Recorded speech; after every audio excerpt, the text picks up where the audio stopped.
That's the shift, and that's where your peace lives. Let me say something that is a hard truth that also brings immense relief. Your children have agency or free will the same way that you do. Your children, your beautiful, adorable children, have their own thoughts, emotions, and their own nervous systems that shape how they respond to life, including you. Your children are still growing and learning, but they are not blank slates. They have developing brains wired with their own fears, desires, and motivations. So while your guidance matters deeply, you still cannot control how your children choose to respond to your guidance. You can influence them, yes. You can model, invite, you can connect, empathize, redirect, and set boundaries, but you still cannot control how they respond to all those things. And trying to control how they respond will leave you tired, resentful, and constantly wondering why everything feels so hard. Trying to control another human being, even yourself, means you are always managing. You are always micro-adjusting. You are searching for the next script, the next system, the next tip, the next hack to get things right. It's like holding your breath and chasing a moving target. You think once they cooperate, once I get it right, then I can be able to breathe, or I can breathe again. Then I'll be fine, then I'll feel okay. The goalpost keeps moving because your emotional peace is tied to something that is outside of your actual control. Welcome to Motherhood from the Brain, a podcast guiding moms of preteen girls on how to navigate emotional challenges that are not addressed in school. We share real stories, expert advice, and brain-based methods for handling tough moments. Discover insights to create a deeper connection with your preteen and improve your motherhood journey. Let's tackle the uncharted territory of parenting together. Hosted by professional certified coach, Esther Babazi. Before we begin, I want to share a brief disclaimer. I am not a psychiatrist, psychologist, or any other licensed mental health professional. On this podcast, Motherhood and the Brain, I share what has personally helped me improve my mental and emotional well-being. My hope is that by sharing my experiences, I might help even one mother out there who is struggling. Good morning, good afternoon, good evening, from wherever you're listening in from. Welcome to another episode of the Motherhood and the Brain podcast. This is episode number 60.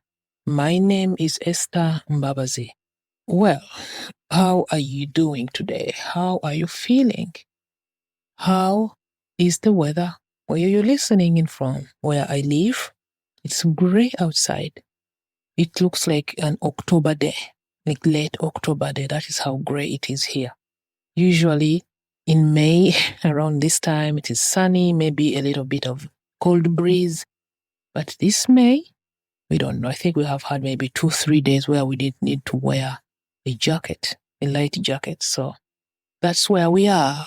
And from what we know on this podcast, the weather goes in the situation line, the inner coaching model approach.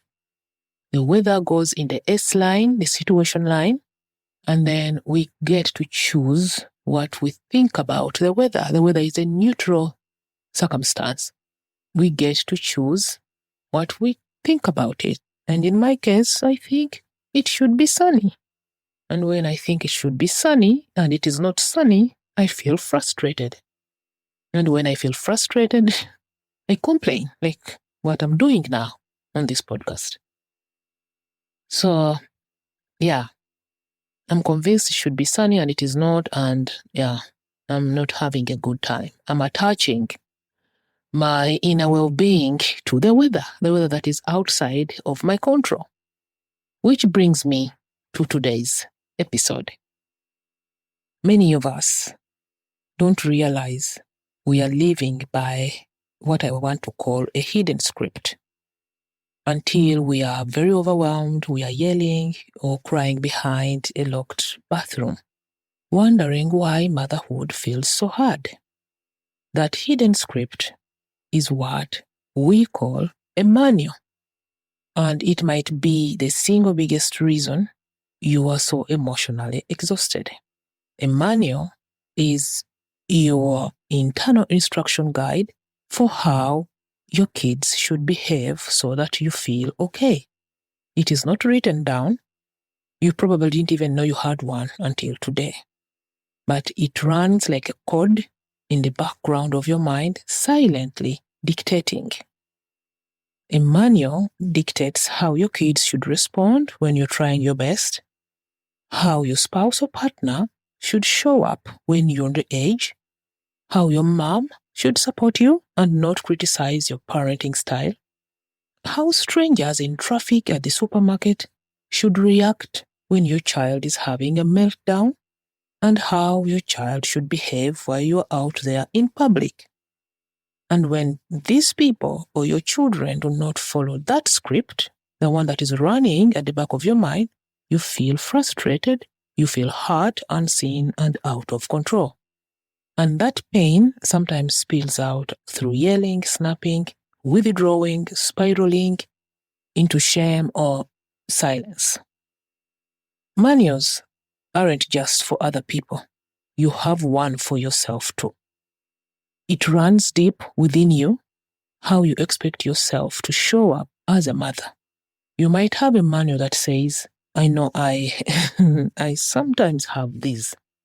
You should know how to handle a teenager who is going through emotional turmoil. You should be able to comfort your child no matter what. You should be calm, wise, available, responsive all the time.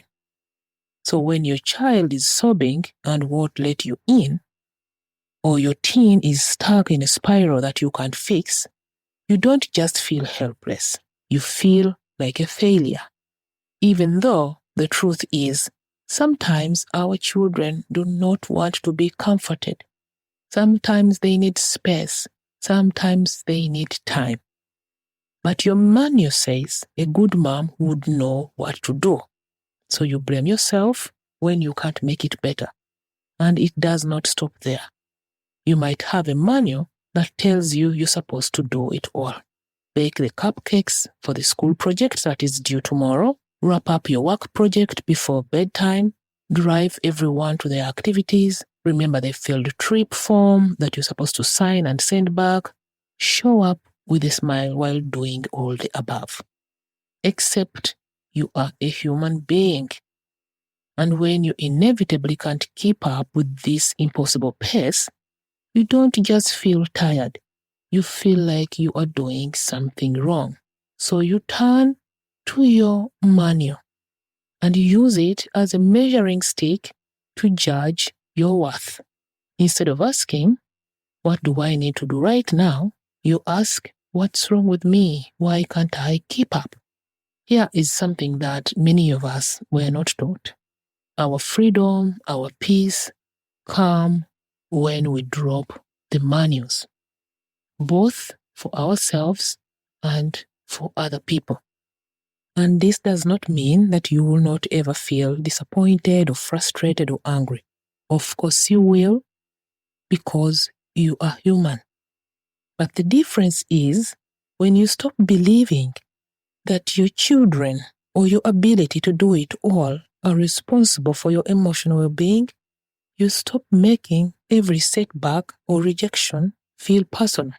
You stop tying your worth to how your children respond or don't respond. You stop measuring your own success by how perfectly you can hold it all together. That's the shift, and that's where your peace lives. Let me say something that is a hard truth that also brings immense relief. Your children have agency or free will, the same way that you do. Your children, your beautiful, adorable children, have their own thoughts, emotions, and their own nervous systems that shape how they respond to life, including you. Your children are still growing and learning, but they are not blank slates. They have developing brains wired with their own fears, desires, and motivations. So while your guidance matters deeply, you still cannot control how your children choose to respond to your guidance. You can influence them, yes. You can model, invite, you can connect, empathize, redirect, and set boundaries, but you still cannot control how they respond to all those things. And trying to control how they respond will leave you tired, resentful, and constantly wondering why everything feels so hard. Trying to control another human being, even yourself, means you are always managing. You are always micro-adjusting. You are searching for the next script, the next system, the next tip, the next hack to get things right. It's like holding your breath and chasing a moving target. You think once they cooperate, once I get it right, then I can be able to breathe, or I can breathe again. Then I'll be fine, then I'll feel okay. The goalpost keeps moving because your emotional peace is tied to something that is outside of your actual control. So what happens when you drop the manuals? When you drop the manuals, those inevitable scripts that are running at the back of your mind, those unwritten rules of how your children should behave, you begin to cultivate relationships that are rooted not in fear or control, but in mutual respect and authenticity. Instead of reacting to every eye roll, every slammed door, every moody silence as a personal attack or motherhood failure, you start to see those moments for what they are. They are invitations to take a pause, reflect, and choose how to respond. Without the manual, you stop trying to treat your children as pieces in a chess game, pieces that you move around to get what you want. And in doing so, you create space for deeper emotional trust and honesty. Your kids no longer have to perform for your approval. They no longer have to put on a show for your approval. You no longer have to pretend that you are unfazed or perfectly calm all the time when they do things that maybe your sets of values does not agree with. The relationship between you and your children becomes more real and more open. And the funny thing is, when you release your grip, your influence on your children grows. You may not always agree with what your children do, and your children may not always agree with what you do or say, but they begin to respect you, especially when they see that you are willing to respect them as full human beings. And over time, you start to appreciate the very moments that once triggered you, because it's often in those moments when your children are challenging you, they are pushing back, they are pulling away. It is in those moments that your own unhealed expectations are revealed. Let me repeat, that is very important.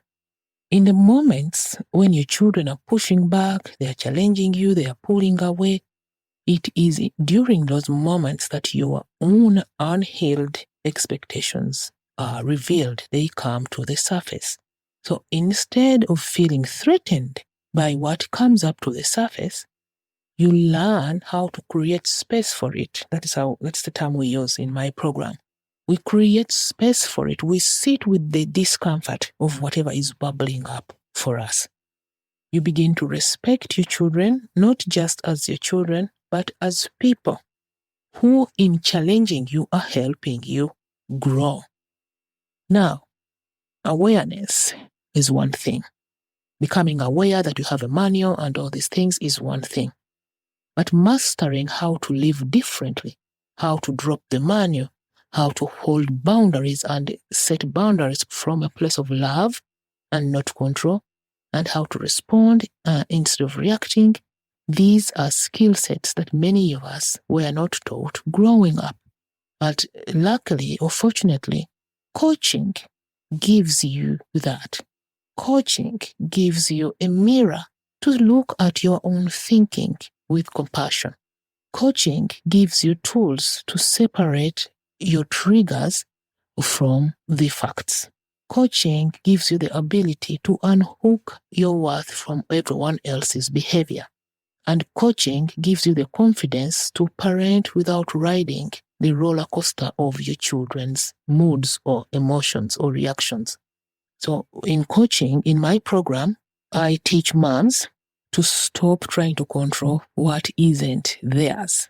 For example, their child's emotions and reactions are for the child. They are not for the mom to control. The mom has her own thoughts, boundaries, calm, and their voice to control. And when you master this, this is how you start to yell less. Not by forcing your kids to comply, but by creating steadiness inside of yourself. That no matter what storm is happening around you, you stay grounded within you. And that, I think that is what scientists call emotional maturity. It's self-trust, and that's where our peace lies. Thank you for listening today. Look around. Take a notepad. My teacher used to say, take a clipboard and start noting, look all the areas where great awareness around the manuals that you have. You are not doing anything about the manuals. No, you're just observing. You're just looking and seeing where all these manuals are within yourself and with your children. That is where we begin. We start with awareness, bringing awareness. Thank you so much for today. Talk to you again next week. Bye for now. Thank you for tuning in to today's episode. Your time means the world to us. If you found this episode valuable, we would be immensely grateful if you could spare a moment to visit Apple Podcasts and share your thoughts through a review. Your feedback plays a vital role in helping fellow moms discover our podcast and enrich their own motherhood experiences. Take care, and bye for now.